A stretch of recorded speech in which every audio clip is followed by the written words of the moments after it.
Well, it's good to see you. It's always good to see you. It's good to be here. And I'm so sorry that this, is another episode of depression, but I can't thank you enough for coming on and talking about it, because every time we do, and we've done it a few times with you, it helps so many people. Hopefully. There is still, sadly, a bit of a stigma, isn't there, with mental health? I think maybe it's not quite as bad as it used to be, but there is still a stigma, and people can still think you may be flaky and unreliable or whatever, but I think clinical depression happens to people who are just the opposite to that. So tend to be people pleasers, and often very busy.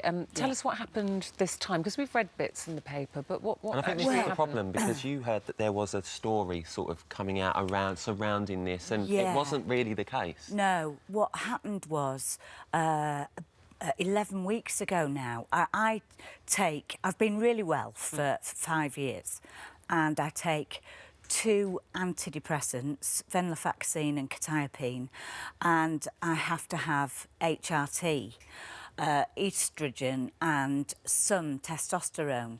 And one of my medications, 11 weeks ago, they decided they would just take it off the market because it didn't make a profit.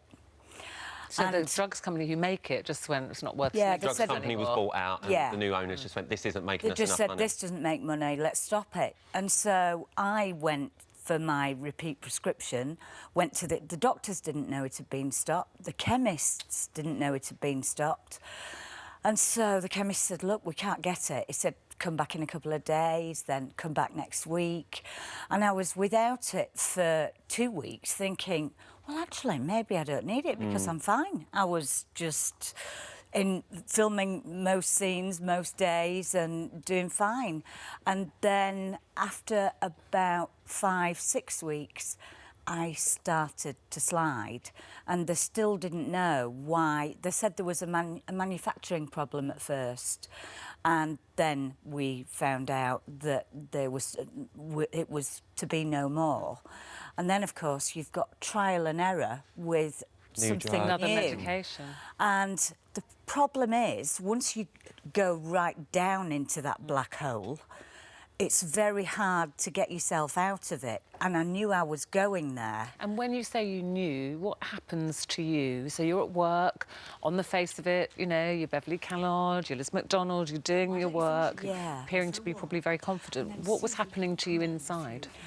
Well, I lose confidence, totally.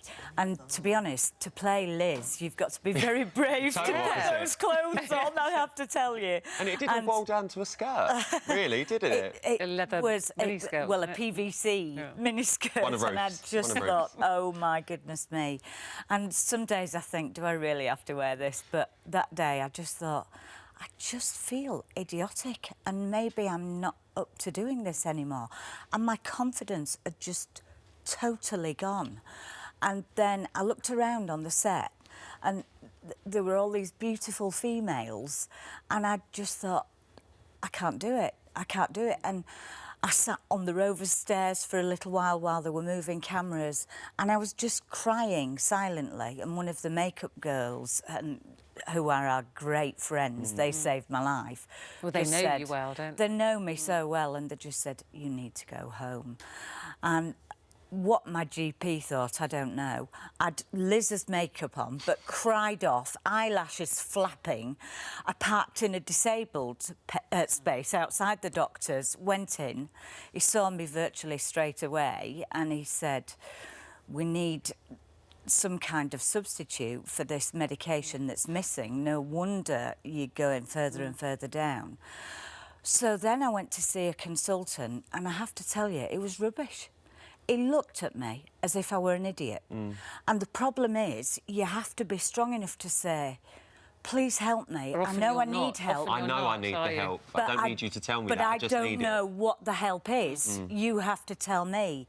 And this man said to me, well, why were you on hormones then? And why were you on HRT? And I said, well, that's what they told me I should have, and I've been on it for 5 years. And it was working, Absolutely fine. And I can work, 12-hour days, whatever. Doesn't bother me at all. But now I'm not me. And he said, well... And he just looked at me as if I was stupid. And in the end, I had to come to London, I came to see a Professor John Studd, he's called, and he saved my life again. And Denise Welsh... By getting your medication right. He just got the balance right. And he told me how I was feeling, and he was bang on. Sorry, you mentioned Denise Welsh. Denise Welsh recommended him because we could go for a year without talking to each other, and then one of us will say, hi, how are you, or whatever, and she was amazing.